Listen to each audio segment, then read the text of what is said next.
Եզրագծից այն կողմ հայտնված մարդիկ և մարդկային ճակատագրեր յուրաքանչյուր աշխատանքային երեկո բարև ձեզ, դուք միացել եք երկրի գլխավոր թոք-շոուին և դիտում եք կիսաբաց լուսամուտները։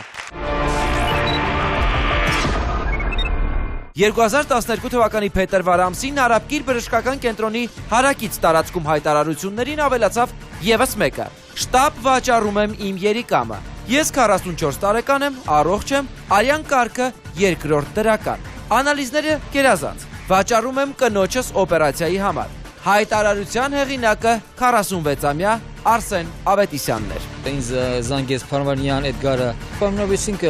գինեմ չէ 28,000, իսկ 30,000 ասի, բայց ինքը սակարկեց 28,000-ի չափ։ Անչափ գայթակղիչ առաջարկ, մինչդեռ Հայաստանի Հանրապետության Սահմանադրությամբ արգելվում է կենդանի կամ դիակային դոնորից վերցված օրգանների և հյուսվածքների առքուվաճառքը և փոխպատվաստման համար դոնորն իր երիկամը կարող է տրամադրել միայն անհատույց, նոտարական կարգով։ Բավելյան կենտրոնում իրոք ես ինձ խորհուրդ չտվեցին զակարայց անելը։ Ես այդ գարին ասի, բայց այդ գարին ասաց, ես գերմանիա զանգել եմ, ասեցին, որ ամեն ինչ նորմալ անելու մի վախեցի։ Դեպքը մինչ օրս նախաքննության փուլում է, իսկ երկրի գլխավոր թոք-շոուի տաղավարում պատասխանատվության ենթակա են ոչ միայն Փարվանյանները, այլև Արսեն Ավետիսյանը։ Կեղտոտ բարիքներ, կիսաբաց լուսամուտներից ներս։ Այսօր առաջին անգամ հայկական հեռուստատեսության եթերում բաց դեմքով մեր հերոսը պարոն Արսեն Ավետիսյան պատրաստ է պատմելու իր պատմությունը։ Բարի երեկո, շնորհակալ եմ նախ եւ առաջ մեզ դիմելու համար։ Եկեք հասկանանք, թե իրականում որքան պիտի լինի մարդու, իսկ ավելի կոնկրետ ձեր վիճակը ծայրահեղ, կնոջ վիրահատություն, երեխաների ուսում, որ ձեզ ստիպում է գնալ նման քայլի։ Ես փորձեմ կոնկրետ ամեն ինչ պատմել։ Գիտեք ինչ, եթե ասենք տղամարդ արդեն 44 տարեկան է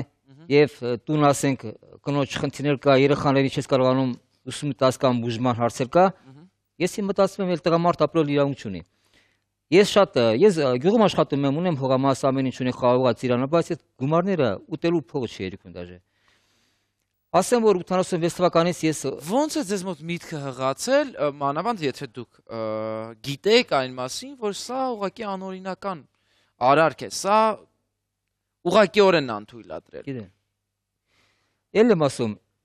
եթե Հայաստանում մեր ղեկավարությունը, մեր դեպուտատները մարդկանց մասին մտածեին, աշխատանք կլներ, մարդիկ նորմալ փող աշխատեին, այսօրվա օրով մենք նման քայլեր չէինք դիմի։ Մենք պետք է մտածենք մեր ժողովրդի մասին, ես որ դեմս բաց խոսում եմ, ամուր չեմ անում, որովհետև ես ինչ-որ վատ բան չեմ արել, ինչ-որ արել եմ իմ երեխաներիս համար, որպեսզի ուսում արդեն ինչ-որ խնդիրներ կա առողջական։ Բայց այնուամենայնիվ դուք, եթե իմ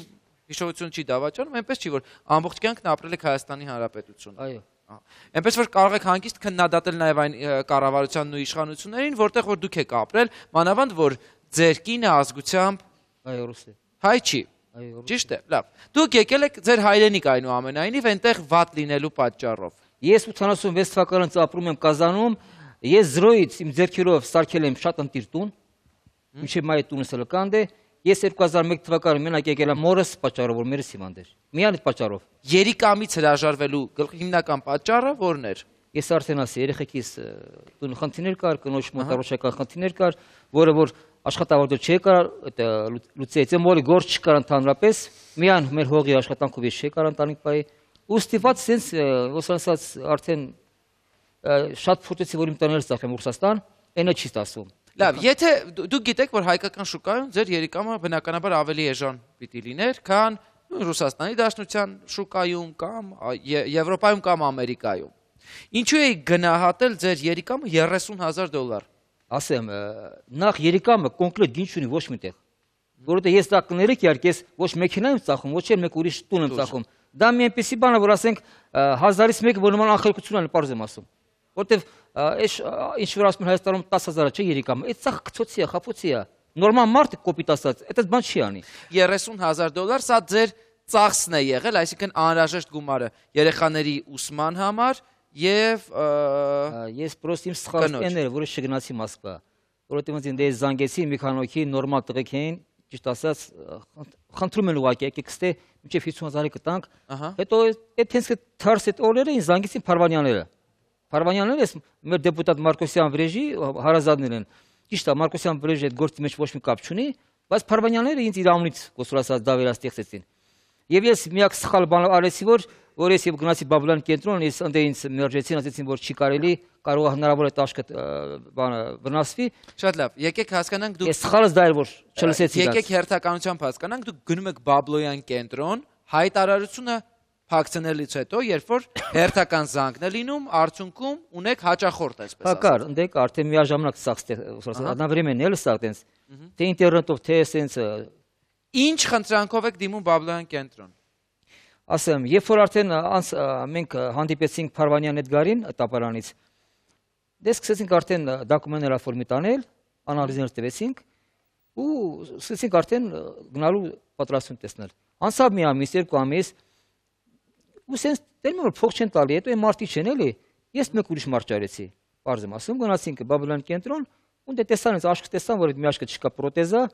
ու ասեցին, որ մենք չենք հրաժարվում ենք, որովհետև դա ռիսկի բան է, հնարավոր է որ աշկը վնասվի։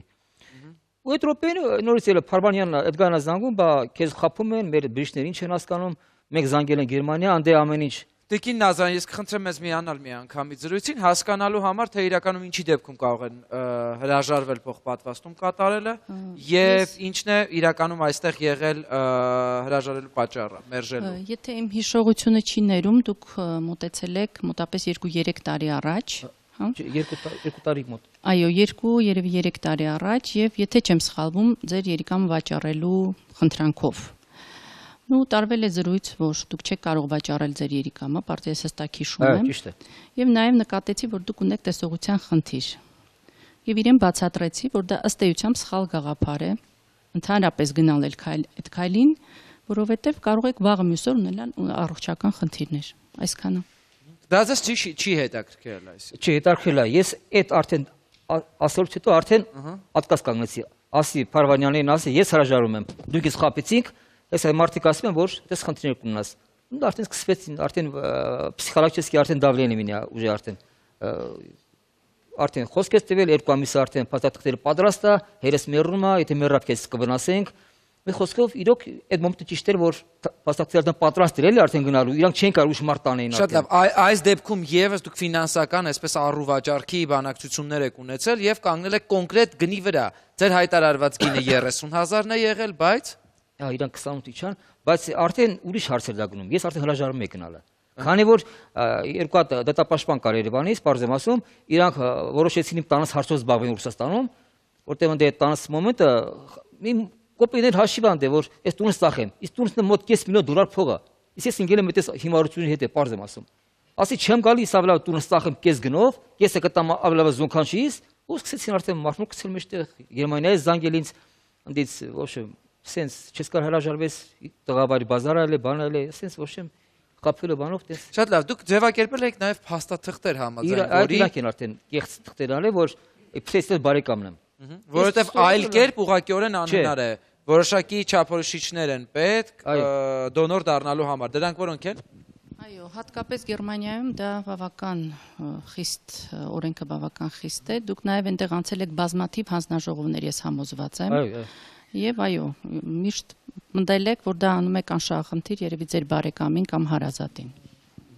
Լիլիթ, ինչ են մեզ ասում թարգմանված փաստաթղթերը, որոնք այսօր ձեր ձեռքի տակ են, ինչը թարգմանված փաստաթղթերով հերոսը անցել է մանրակրկիտ հետազոտություն Գերմանիայում, տվել է համաձայնություն, որ ազգական է հանդիսանում, եւ համաձայնության մեջ նաեւ նշել է, որ անհատույց է անում այդ եւ բնականաբար կյանքի բոլոր պայմանները, բոլոր միջոցները բժշկական փորձվել է, չի կարողացել օգնել մեր հիվանդին, դա է պատճառն եղել, որ դուք համաձայնվել եք, որպեսզի այդ փոխպատվաստումը լինի եւ նաեւ ստորագրել եք համապատասխան փաստաթուղթ, որ դուք տեղյակ եք բոլոր հետևանքների մասին։ Հենց հիմա փոքրիկ դադար երկրի գլխավոր թոք-շոուի եթերում, որից հետո մենք վերադառնում ենք եւ փորձում հասկանալ իրականում ուր են տանում եղտոտ բարիքները։ Կիսաբաց լուսամուտներ հիմնադրամը օգնում է հարյուրավոր ընտանիքների։ Ոչ մի խնդիր, որ երբևէ բարձրաձայնվել է մեր թողարկումներում, անպատասխան չի մնացել։ Եվ հիմա մենք կոչ ենք անում ցրել անտարբերությունն ու անverջ բողոքելու փոխարեն գործել, օգնել այն մարդկանց, որոնք ունեն դրա կարիքը։ Փրկել մեկ ճակատագիր, օգնել մեկ երեխայի, սրբել մեկ մոր արցունքներ։ Չկա ավելորդ օգնություն, չկան փոքր նվերներ, կա ցանկություն, որը միավորում է մեզ։ Կատարեք դրամական անվանական փոխանցումներ մեր հաշվեհամարներին։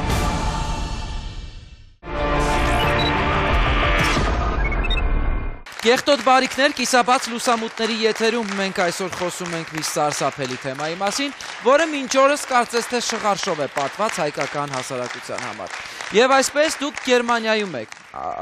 անկախ նրանից, թե ինչ փաստաթղթեր կեղծվեցին, ինչպես դուք եք մեկնաբանում,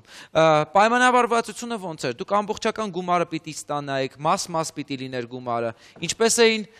ձեզ ձեր ծառայությունների համար վճարելու։ Իրանք քիչ-քիչ տվեցին սկզբից, մինչև 15,000 մինչև օպերացիան տվեցին, 3,000 էլ ոչ մի պրիբոր առան տվեցին ինձ, ոսկու պրիբոր, մենք եզև էինք խոսացել,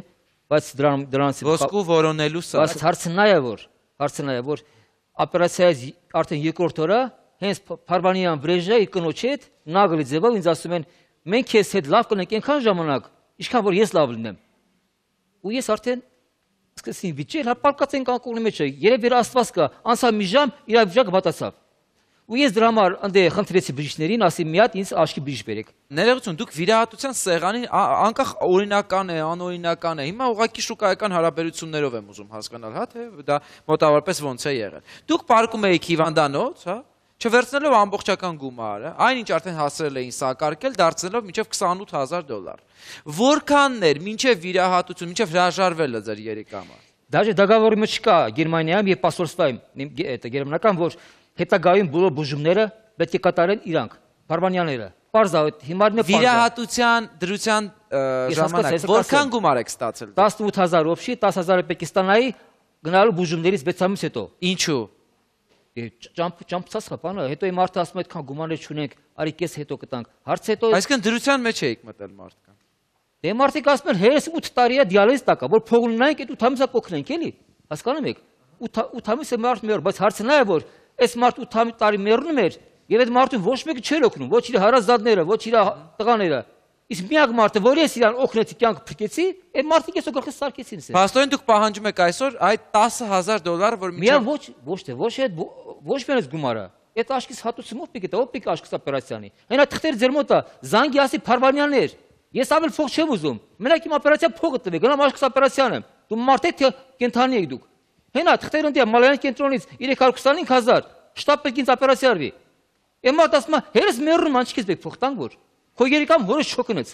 Դու ես մեղավոր ասում ուրեմն։ Ես առաջարկում եմ հենց հիմա լսել, թե ինչ է ասում այս ամենի մասին Հայկազ Փարվանյանը, իդեպ Հայկազը այն անձնավորությունն է, ում հետ ընդհանուր հայտարարի է եկել հոր վիրահատության հարցում։ Լսենք, նայենք էկրանին։ Մոթայելն մի ասենք որոշել են մարդկանց շորթը չի կարելի դες բանանել ինչ ասեմ։ Միջև չենք տվել լրիվ, դուք չեք գնացել վիրահատության։ Դու ինքը ուզել ա 12 տեղը տվել են 20, մի ասում ա 18 եք տվել, 10 պետք է տայիք։ Աչքի համար ասում, աչքը կարամ հենց հիմա տանեմ օպերացիա անեմ, աչքի համար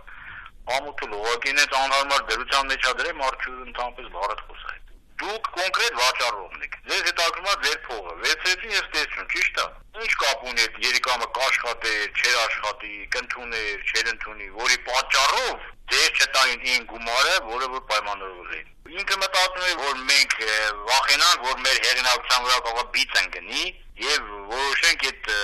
շանտաժին ընդառաջ գնանք։ Մենք պայմանավորվել ենք արկու վաճառքը դեպի ժամանակ, երբ որ վրեժ Մարկոսը պատգամավորել չէ, ինքը չգիտե որ դի պատգամավորել լինի։ Նա գործերը քնչական մարմիններում, հա, եւ իրանք շատ ուրախ կլինի, որ այդ բանը ապացուցվի եւ մեծ հաճույքով ձերբակալ էին եւ նման բանալով ընդհանրապես ես է կողմ կլինի, որ ձերբակալ էին։ Հետազոտությունները իդեալական, այնտեղ ուրեմն 3 կոմիսիա է անցել։ Եթե ումնայ էթիկայի հանձնաժողով, որ իրան հրավիրել է կոնկրետ հիվանդանոց է, ինքը հիվանդանոցի հետ պայմանավորվածությունների վիրահատության վերաբերյալ մանրամասն, ուրեմն ինչա տանել են մարդուն մորտեի ճանապարհ դնեն։ Դուք ոնց եք պատկերացնում Գերմանիայի նման հանրապետության։ Մամա ավելի հաճելի է որ քրեական գործ են հարուցել։ Որ քրեական գործը հարուցեք, ստացվի որ ես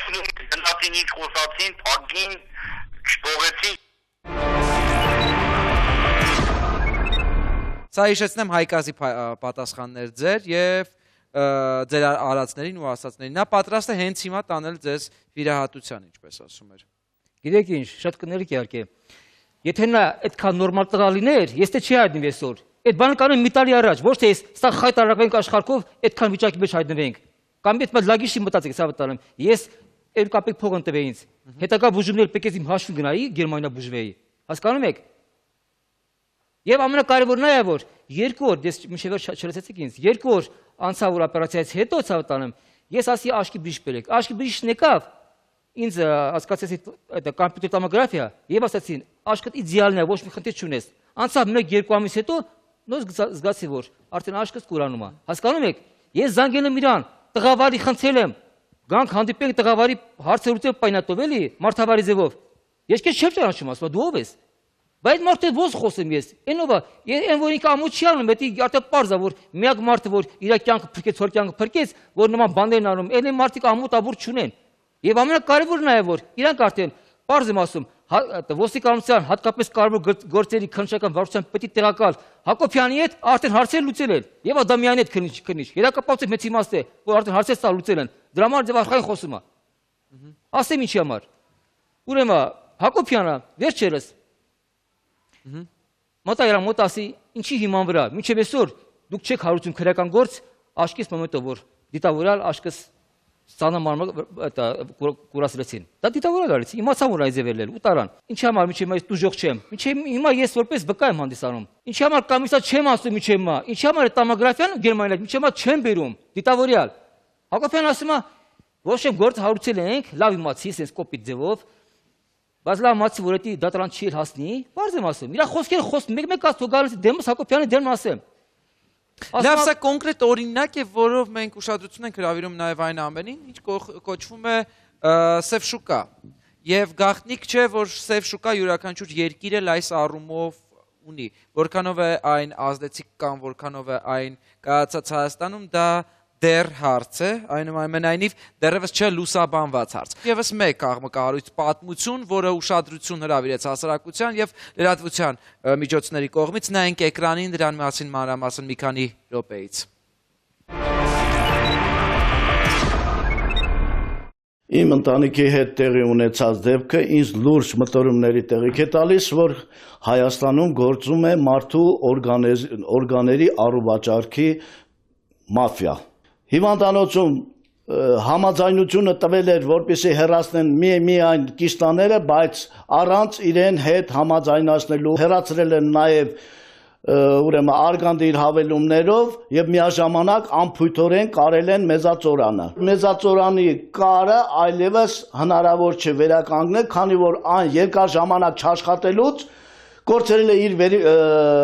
իր որակական հատկությունները եւ հետեւաբար այն հետագա նպատակահարմար չի։ Պետք է երիկամը հեռացվի։ 2009 թվականի մայիսի 18-ին երիկամը հեռացնելու ժամանակ տվել ենք համաձայնություն, որ հարգելիներս խնդրում ենք երիկամը հեռացրեք եւ տվեք մեզ։ Այլընտրանք չունենալու պատճառով երիկամը մեզ չեն տրամադրել։ Վիրահատությունից հետո մեզ ասել են, որ նա պետք է ուղարկվի լաբորատոր հետազոտության։ Անմիջապես վիրահատությունից հետո, երբ որ մենք գնացինք վճարելու,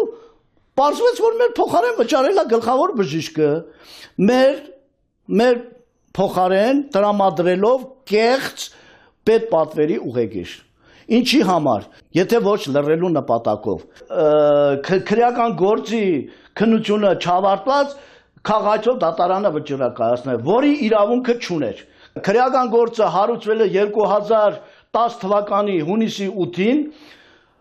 Մենք մտածել ենք, թե քննություն է գնում, բայց 2011 թվականին հունիսի 8-ին բռնեք արչել են գործը, առանց տուժողին տեղեկացնելով։ 3 հատ փորձակնություն անցկացվել Հայաստանում։ Հայաստանի փորձագետները գտնել են, որ բժշկի գործողությունները ճիշտ է։ Անցկացել են Գերմանիայում փորձակնություն։ Փորձակնությունը Գերմանիայի փորձագետն ասում է, որ հարգելիս անատոմիական հարաբերություններով միգուցե հնարավոր է, որ բժիշկը կարի մեծածորանը, բայց նա պետք է իմանա եւ շատ սեմ ժամկետում մեծածորանը բացի։ Իսկ մեր հարգարժան դատարանը Գերմանիայի փորձագետների կարծիքը հաշվի չի առնում, քանի որ Հայաստանը Գերմանիայի հետ չունի համագործակցության համաձայնագիր։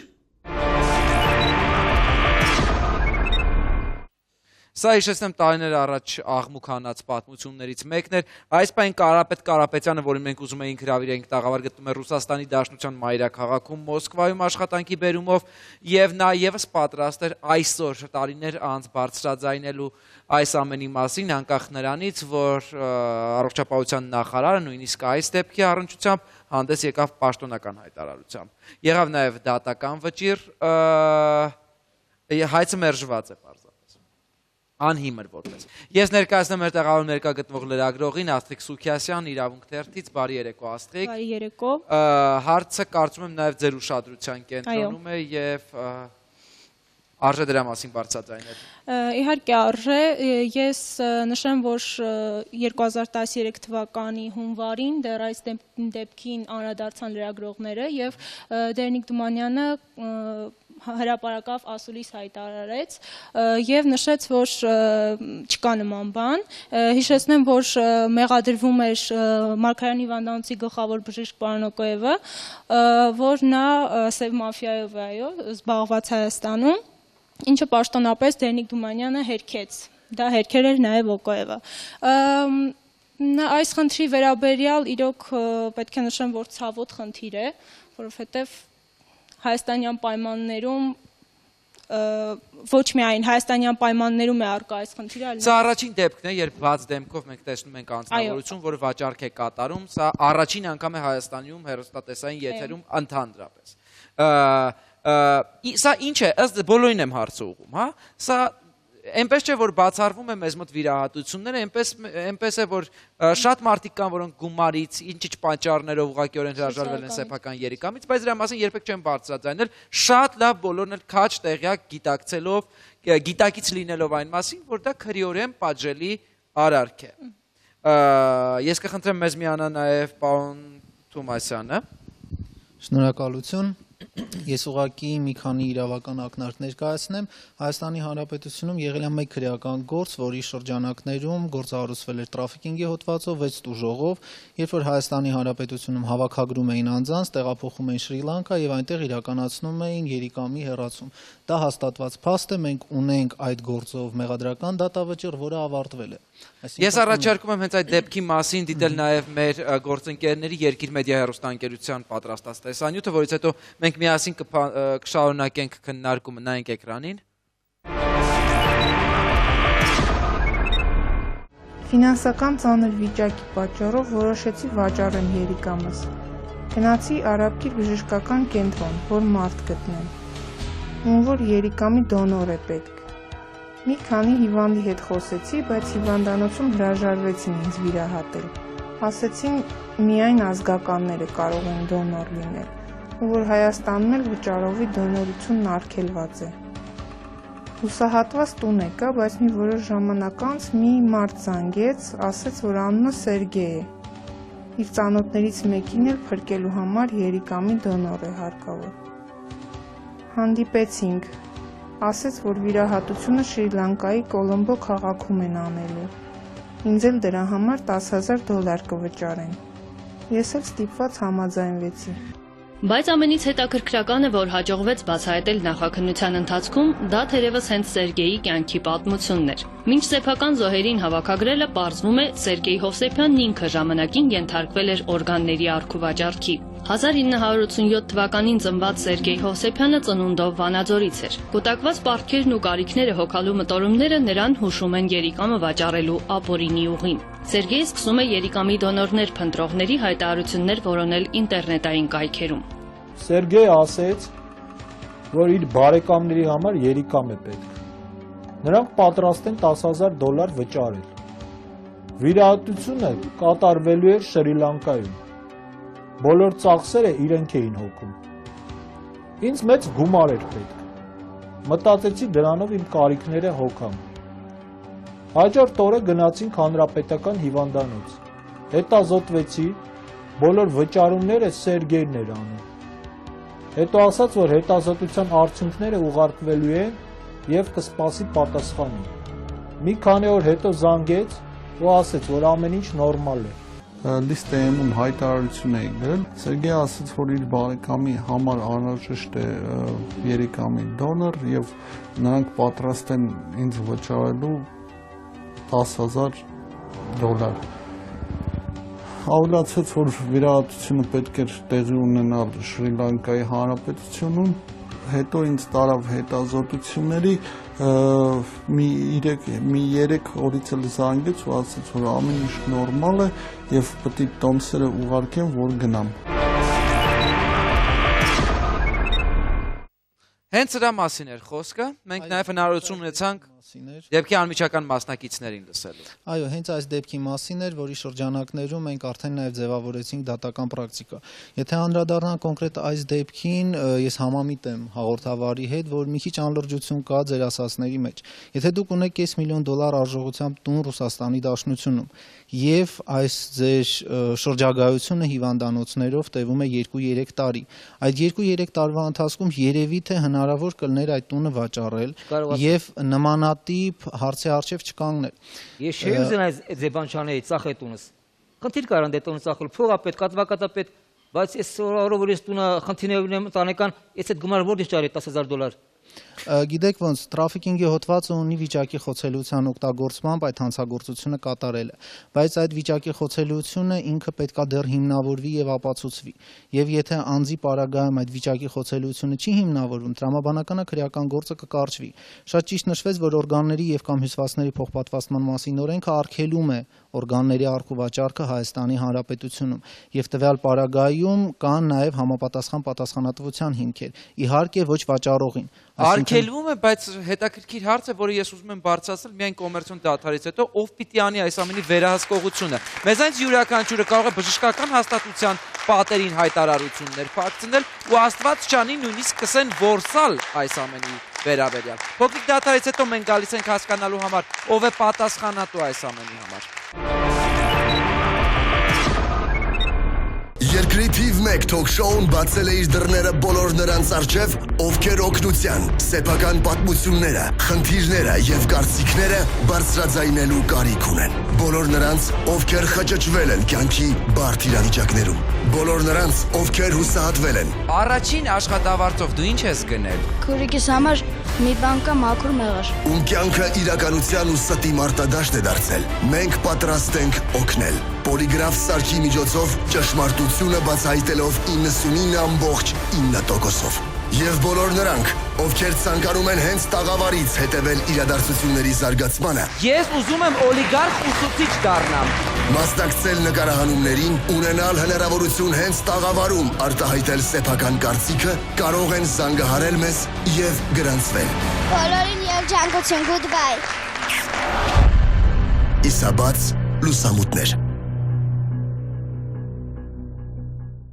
Երկրի թիվ 1 թոք-շոուի բոլոր թողարկումները դիտեք YouTube-ի աթիրի հեռուստաընկերության պաշտոնական ալիքում։ Արտահայտեք ձեր կարծիքը, ծավալեք քննարկումներ Կիսաբաց լուսամուտների Facebook-յան պաշտոնական էջում։ Հետևեք մեզ նաև Twitter-ում։ Ձեր կարծիքը կարևոր է մեզ համար։ Միացեք մեզ աշխարհի ցանկացած կետից։ Համացանցում մենք հասանելի ենք 24 ժամ շարունակ։ Կիսաբաց լուսամուտներ։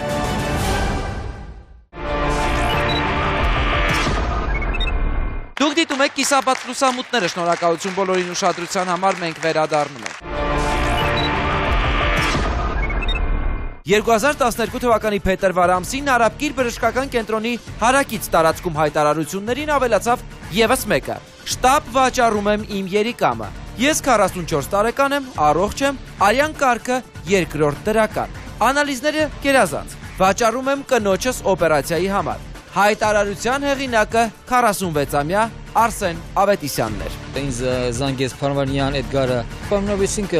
գինեմ չէ 28,000, իսկ 30,000 ասի, բայց ինքը սակարկեց 28,000-ի չափ։ Անչափ գայթակղիչ առաջարկ, մինչդեռ Հայաստանի Հանրապետության սահմանադրությամբ արգելվում է կենդանի կամ դիակային դոնորից վերցված օրգանների եւ հյուսվածքների առքուվաճառքը եւ փոխպատվաստման համար դոնորն իր երիկամը կարող է տրամադրել միայն անհատույց, նոտարական կարգով։ Բավական կենտրոնում իրոք ես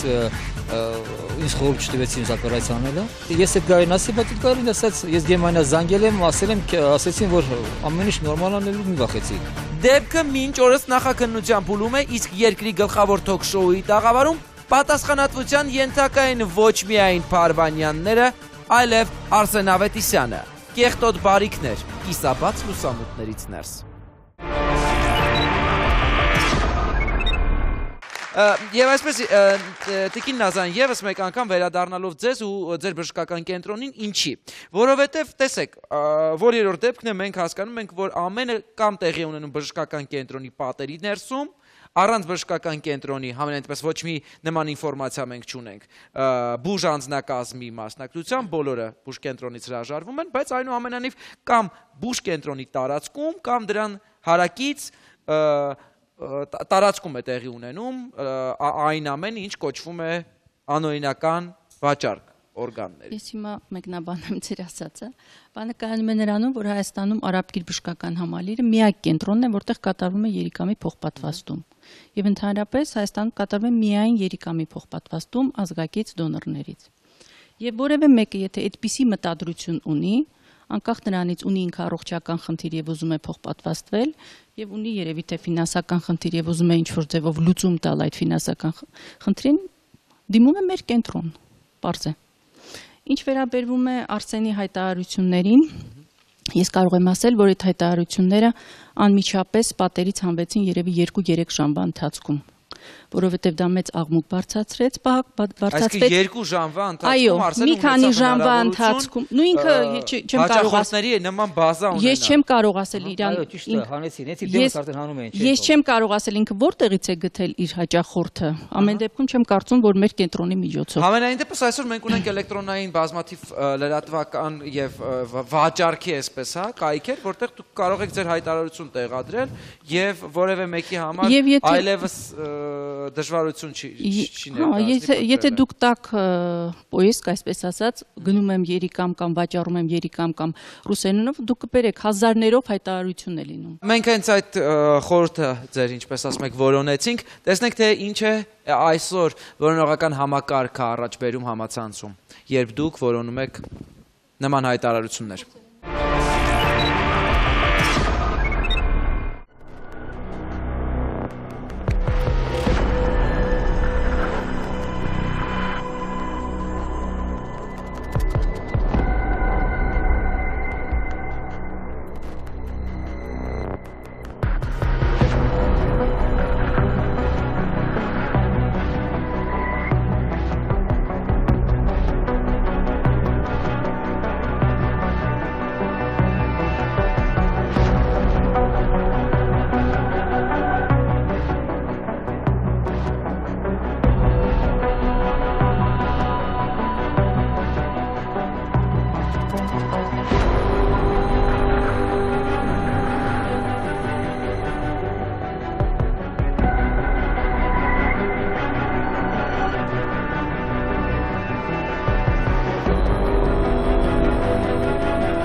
Ես խնդրում եմ ուշադրություն հատկապես այս որոնողական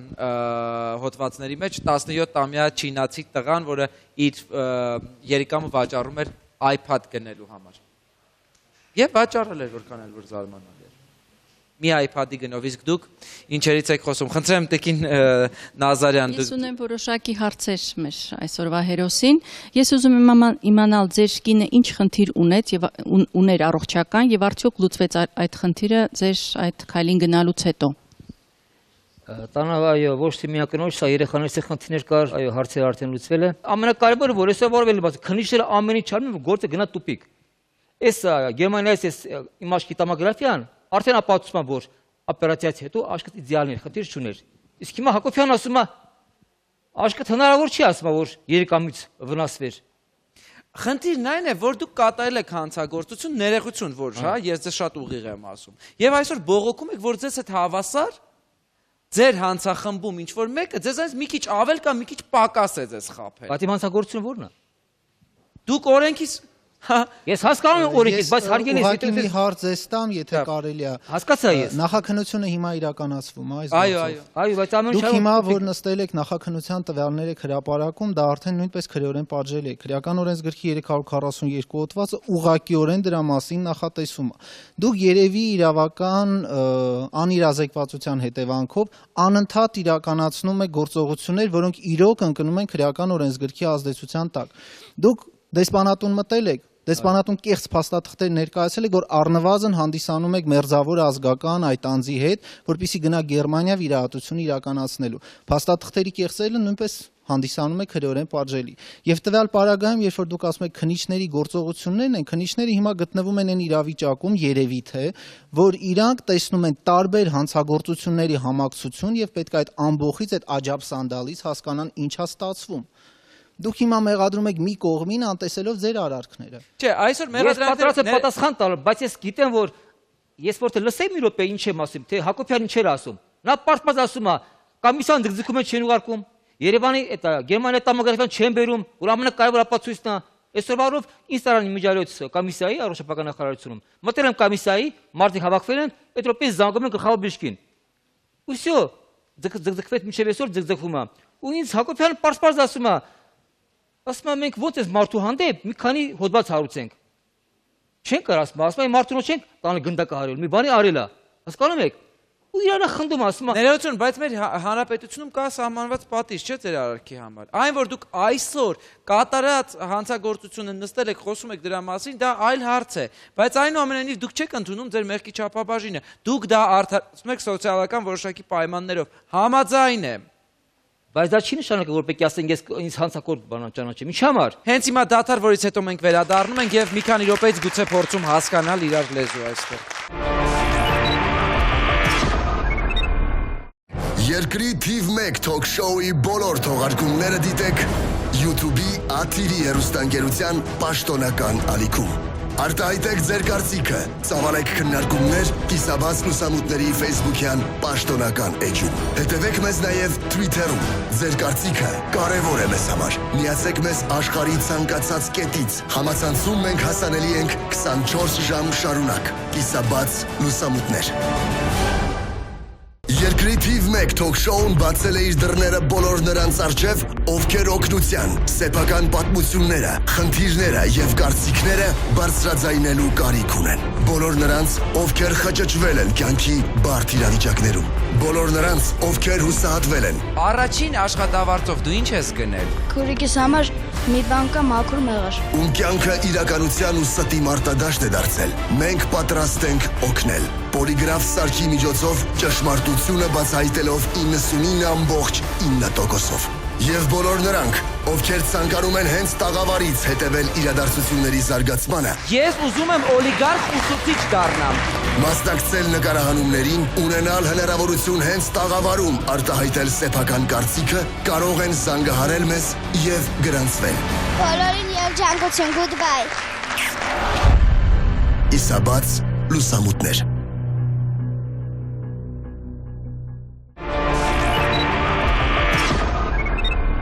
Կեղտոտ բարիքներ, կիսաբաց լուսամուտներից ներ, շնորհակալություն, որ մեզ հետ եք, մենք վերադառնում ենք։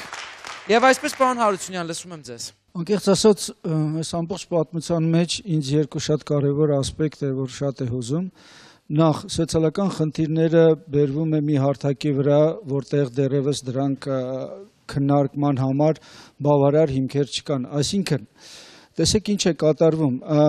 Խնդիրը բարձրացում է մի մակարդակի վրա, մենք լրագրողներս, իմիջիալից խոսքս ուղղելով նաև լրագրողներին, սկսում են դա այսպես կոչված ձնագնդիկի պես աճացնել։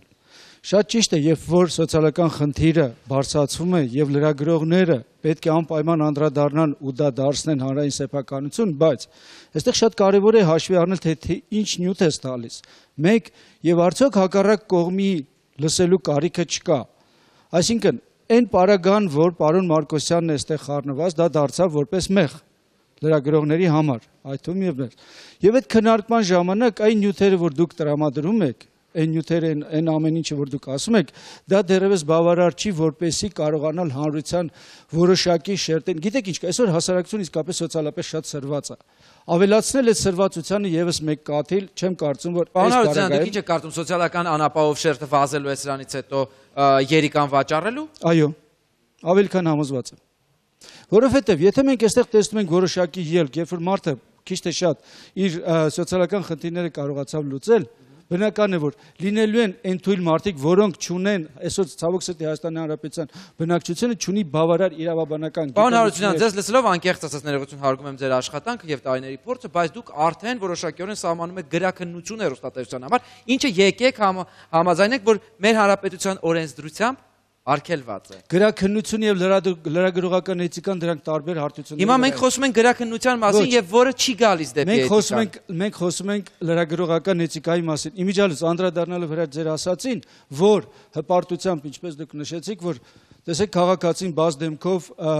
հանդես է գալիս նույն հեռուստատեսությամբ հանդես է գալիս։ Եթե դեմքի արտահայտությունից թե իմ միմիկայից հասկացաք, որ ես հպարտությամբ։ Չէ, դուք բառացի ասացիք։ Դա հպարտության առիթ չէ դեռ։ Խնդիրը ինչու՞մն է։ Եթե նույնիսկ ձեր հրավիրալ հյուրը համաձայնվում է բաց դեմքով հանդես գալու, այնուհանդերձ դուք պետք է պահպանեք նրա անձի, այսպես կոչված անձեռնմխելիությունը։ Եվ ոչ միայն անձեռնմխելիությունը, նրա ուրեմն անձի մասին տվյալների հրապարակումը, այսինքն նա պետք է իմանա, որ եթե նույնիսկ ինքը դրան պատրաստ է, այնուհանդերձ լրագրողը եւ ընդհանրապես հեռուստաընկերությունը պետք է զերծ մնա դրանից։ Իմ ասած ընդհանրապես սա է։ Այսինքն բացել մի բան ունենալով, ասենք կոնկրետ Արսենի ոչ բավարար իրավական կրթական ցենզից Պարոն Հարությունյան, իսկ ես կնայի այս ամենին մի այլ կողմից, որը շատ ուրախ կլինեի, եթե ձեր կազմակերպությունը եւ դուք հատկապես քննարկեիք, որ ուր կլիներ հասարակությունը եւ տեղեկացվածությունը, եթե այսօր այս անձնավորությունը բաց դեմքով, որը կրկին որոշակի էթիկայի եւ այլ պայմանների խախտում է, չասեր, որ մեր հանրապետությունում տարածքը երիկամի վաճառքի առումով այսպիսին է։ Ինչ է փոխում, եթե նա բաց դեմքով, այս սա եմ ուզում հասկանալ։ Ինչ է փոխվում, եթե նա փակ դեմքով լիներ։ Իսկ եթե հասարակության աչքերով նայենք, որքանով եք դուք հավատում փակ դեմքով նստած անձնավորությանը, որը պատմում է այդ պատմությունը։ Որևէ տարբերություն ես չեմ տեսնում, առավել եւս չէ, ներողություն, ես ձեզ չեմ հարցնում, ես հարցնում եմ ձեզ որպես հասարակության ներկայացուցիչ հասարակության անունից։ Կարող եք դուք պատասխանել։ Ես հասարակության անդամներից մեկն եմ եւ որևէ տարբերություն չեմ տեսնում։ Առավել եւս որ Արսենը դեռ ինքը ժամանակի ընթացքում դեռևս ինքը խնդիրներ կունենա։ Հասարակության ներս ինքը ներմուծվում արդեն մի նոր կերպարով, այսինքն մարդ, որը ունի խնդիրներ եւ խնդիրներին փորձել է լուծել ոչ ճիշտ ճանապարհով, հետագայում ինքը խնդիրներ կունենա։ Պարզապես ինքը այս պահին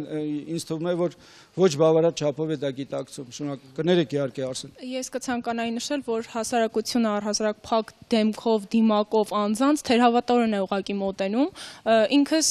եթե մի հաղորդում նայեմ, որտեղ փակ դեմքով լինի, ես որպես քաղաքացի իրոք թերհավատորեն կմոտենամ այս խնդրին, բայց քանի որ բաց դեմքով է մարդը նստած եւ հայտարարում է իր խնդրի մասին, շատ հեշտ է պարզել այդ մարդը ունի այդ խնդիրը, թե չունի։ Իհարկե սխալ է արել, մեր սահմանադրությամբ էլ պատժելի արարք է։ Ես կարծում եմ սա դաս կլինի շատ նաև այն մարդկանց համար, ովքեր մտածում են իրենց երիկամը կամ այլ օրգանը վաճառելու մասին ու չեն գնա այդ քայլին։ Պարոն Հարությունյան, գլխավորապես մեր մասնագիտությունը վերհանելով լրագրությունն է, չմոռանանք հանրային խնդիրների մասին, որը լրագրողի, իսկ այս դեպքում կարծում եմ կիսաբաց լուսամուտների գլխավոր հարցն է։ Ինչը հուսով եմ նաև ձեզ էլ շահագրգռում եւ ես սպասում եմ ձեր հետագա նամակների կազմակերպության մեր աշխատանքի արդյունավետության եւ սխալների վերաբերյալ։ Շնորհակալ եմ։ Խնդրեմ Լիլիթ, լսում եմ նաև ձեզ։ Կարող եմ ասել, որ քրեորեն հետապնդելի արարք եք արել եւ բնականաբար պետք է պատասխանատվության ենթարկվեք։ Ես այսօր որպես մարդու կյանքը փրկեցի ու իտոգում ինչ ստացա ես։ Հասկանում եք։ Ուզում եմ դիմեմ մեր Հայաստանի ժողովրդին, դուք հետագայում մտածեք, թե ում եք տալու ձեր երիկամը։ Նման մարդկանց չի կարելի օգնել։ Ինչի մասն է խոսքը, խնդրում եմ ձեր հայտարարությունը, որ այս դուք չեք տալիս, դուք վաճառել եք ձեր երիկամը եւ պետք չի հայտարարել, որ դուք բարեգործություն եք արել, հայրենասիրություն է դա, ինչի մասն է խոսքը։ Դուք որոշակի բիզնես պլանով եք առաջնորդվել, որ ուղղակի այս դեպքում չի հաջողել։ Ինչի մասն է խոսքը։ Հիմա ինձ ասեք, ես ամենա ոչ պրոֆեսիոնալ լրագրողն եմ։ Չէ, բան չեմ ասել։ Հարգելի բոլոր վատիկ խոսները, պարոն Արզուման, ձեզ այնց եմ սպասում դրանք։ Հարգելի Արսեն, դուք էլի վերցրեցիք սոցիալականն ու իրավականը, խառնեցիք իրար եւ վերջում էլ գովազդի տեսքով ներկայացնում եք, որ այն մարդիկ, ովքեր որ վաճառեն։ Ուրեմն առաջին հերթին կցանկանայի բոլորին դիմել։ Կյանքում պետք չի ավանտյուրայի դիմել։ Այս մարդը տիպիկ ավանտյուրիստի կերպար է, որը նստած է մեր դիմաց, որը զբաղվում է, այնք իր համար արժեքների տարբերությունները մի քիչ ինչ-որ աղավաղված են, ինչ վերաբերվում է նրան եւ որ ինքը կատարելով անօրինական գործողություններ փորձում է օրինական ճանապարհներով հասնել ինչ-որ բանի, դա արդեն բոլորին երբարս ինձ թվում է։ Մյուս խնդրանքը բոլորին երբեք մի մտածեք, որ հնարավոր է երիկամների վաճառքով ուղղել սոցիալական վիճակը կամ ինչ-որ բարձրացնել դրանով ինչ-որ բան երկրում։ Ավելի լավ է ու ավելի խելամիտ միջոցների դիմել, քան ավանտյուրաների։ Ուղղակի ես ցավում եմ, որ այսպիսի դեպքեր կան ու ցավոք սրտի բարձրաձայնվում են հեռուստատեսությամբ, բայց ինչ արած նաև հատ կողմերը պետք է լուսաբանել եւ առողջ կերպով խուսափել դրանցից։ Տիկին Նազարյան, քանի որ իրականում մենք ունենք հասկացված լինելու խնդիր եւ ցավոք սրտի ոչ միշտ են մարդկային ցեղը այնպես օգտագործում ամենը ինչ ստեղծվել է կամ ինչ հնարավորություն ունենք օգտագործելու, ապա այսօրվա եթերը մեր եւս կարող է սխալ ազդակ լինել այն մարդկանց համար, ովքեր այսօրվանից հետո, այս պատմությունը լսելուց հետո գուցե եւ այո պարոն Արզուման ճիշտ է ասում, գնան եւ սոցիալական պայմանները կարմիր դրոշակ դարձնելով սկսեն զբաղվել սեփական օրգանների վաճառքով։ Ինչ է այն իրենից ներկայացնում եւ ինչպես է կանոնակարգվում Հայաստանի Հանրապետության օրենսգրքով։ Գալիս են բազմաթիվ սոցիալապես վատ վիճակում գտնվող մարդիկ եւ այլն, բոլորի հետ տարվում է շատ մանրամասն բացատրական աշխատանք։ Ըստ Հայաստանի Հանրապետության կանոնակարգի օրգանների եւ արքը եւ վաճառքը քրեորեն պատժելի է։ Ոչ էլ նվիրատվություն կարելի է անել։ Նվիրատվություն ըստ էության մենք այն վիրահատությունները, որոնք անում են, դրանք բոլոր արվում են նվիրատվություն։ Եթե ոչ հարազատի մասին է խոսքը։ Եթե ոչ կան դեպքեր, որ լինում են ոչ հարազատներ, մենք հաստատ համոզվում ենք, որ այդտեղ արք ու վաճառք չկա, չի կարող լինել ազատ արք ու վաճառք։ Իրանք նոտարական փաստաթուղթ են ներկայացնում, որ իսկապես դա արվում է անշահ խնդիր առանց արք ու վաճառքի եւ այդ վիրահատությունները արվում են, որովհետեւ եթե կինն է կամ ենթադրենք ունեցել ենք դեպքեր, որ աներցակն է եւ այլն, կներեք օրենքը հստակ ասում է, մենք ունենք կենթանի եւ դիակային դոնորների տարանջատում, կենթանի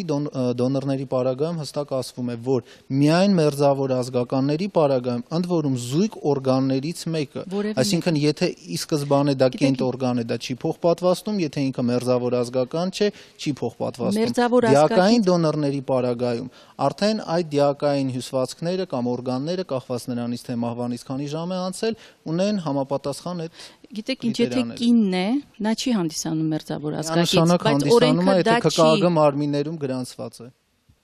Մենք այսպես իրավաբանորեն բոլոր հմտությունները այսպես թելելով, որևէ արդյունքի չենք հասնելու։ Հարևան դաշնությունում, Ռուսաստանի դաշնությունում վերջերս գրանցված ամենասարսափելի պատահարները պարբերաբար երեխաներ են գողանում եւ 2 օր հետո նույն վայրում երեխային վերադարձնում են արդեն առանց երիկամի։ Բարեկամներ, ես չեմ ուզում որևէ մեկին վախեցնել, բայց արդյոք սա կարմիր լույս չէ հայկական հասարակությունում եւս, որ պետք է ուշադիր լինել։ Գիտենք, որ Ռուսաստանից հովերը մի քանի ամիս հետո են տեղափոխվում Հայաստան։ Առողջ ու երջանիկ եղեք եւ իրականում զգուշ։ Կհանդիպենք ցտեսություն։